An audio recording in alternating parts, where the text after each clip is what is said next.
Өскенде кім болғың келеді сен? Ел қорғайтын батыр. Ел қорғайтын батыр боламын дейді. Арай балаларының батыр болғанын қалайды. Лаңкестерді қарғайды. Отқа оранған ортада дүниеге келген ұлдарының бар көргені бүлік, жауыздық, надандық. 29 жастағы келіншек сол сойқанды балаларының жадынан өшіруге қазір бар күшін салуда.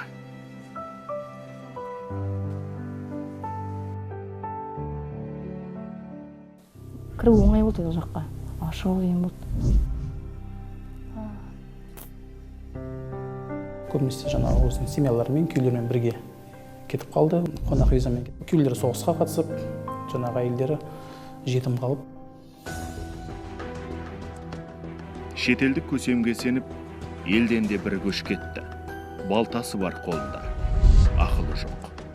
Радикалды шейхқа мадақ айтқан ақмағы көп. Ақ-қараны танымай, дінін білмей, атанасын зарлатып, еңіреткен тобыр кетті артына қарайламай. Қандығаштық отбасыда естісі аз, есері көп топтан қалыс қалмады. Сол тобыр бөтен жердегі мақсатсыз соғыста шептің алдында жүріп, қынадай қарылды. Арайдың жолдасына да туған жерден топырақ бұйырмады. Қыз балыққа неге беріліп кететін, ой, біздің бауырларымыз қиналып жатыр. Мысалы, мен күйеуім солай барды. Ал менің барғаным күйеуімді қиған жоқпын. Ол айтатын, бізде қателіктер көп болатын деп. Өздері аталады оны. Мен мындай жасырғым келмейді балаларымнан. Әкесінің есімін, жаңа қайтыс болған есімін көрді олар. Бірінші ата-анасынан бездірді оны, туған туысқанынан бездірді, дәстүрінен бездірді, тілінен бездірді. Ағашты жаңағы несінен кесіп алған деген діңгегінен кімнің болсын құлшылық бар болады ғой. Ислам дінінде де әрине әйел баласының ер азаматқа бағынуын, сөзін тыңдауын, құрметтеуі басты назарда ұсталған.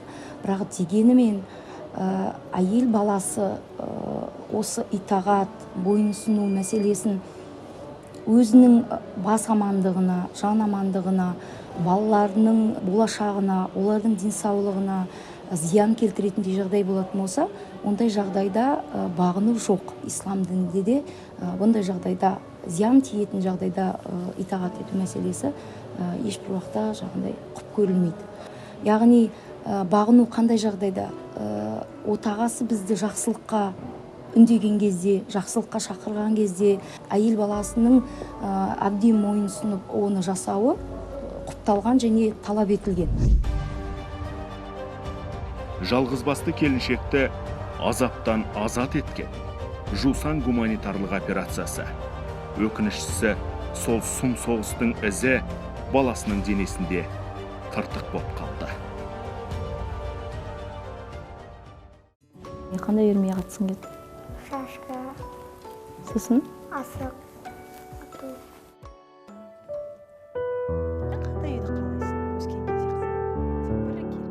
Балаларының денсаулығын Ақтөбе облыстық ауруханадан жаппай толық денсаулығын тексерткен болатынбыз.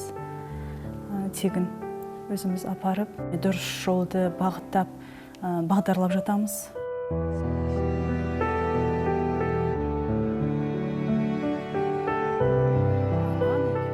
Ойлар тез болып жүрген адамдар бізден көріп сабақ алса екен дейміз. Біздің қателігімізді олар қайталамаса екен дейміз. Жусанмен келген біраз қыз келіншектер қазір мына діни басқармамен бірге, мына облыстардағы дін істері басқармаларымен бірге жұмыс істеп жатыр. Олар өзінің жаңағы сол жерде көргенін айтып, ертең басқа сіңлілері, басқа жаңағы жасөспірім балалар, қыздар қателеспеу үшін сол жұмысын жүргізіп, өз септігін тигізіп жатыр. Ол да дұрыс, олар өйткені ол жерде енді болып, соның бүкіл сұмдықты көргеннен кейін соның барлығын нақты дәлелмен айта алады. ЮНИСЕФ халықаралық ұйымының мәліметтеріне сүйенсек, Даиш және басқа да террористік ұйымдардың құрамындағы отбасылардың 29 мың баласы әке-шешесінің кесірінен жазықсыз жапа шекті. Олардың дені 12 жастағылар. Бұл балалардың 70% Ирактан болса, қалған 30% әлемнің басқа елдерінен. Ақтөбе облысында 12 аудан бар, оның 5-і күрделі болып саналады. Біздің облыс діни жағдайдан күрделі екенін сізге белгілі, сол себептен біздер осы салаға көп көңіл бөлеміз.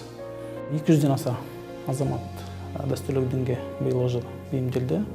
Құзырлы органдармен есеп жүргізіледі. Бұны есеп жүргізетін біздер емес, яғни құзырлы органдардың тарапынан бұл азаматтар дәстүрлі дінге бейімделді деген осындай біз тұжырымға келіп отырмыз. Арай бала күтіміне байланысты үйде.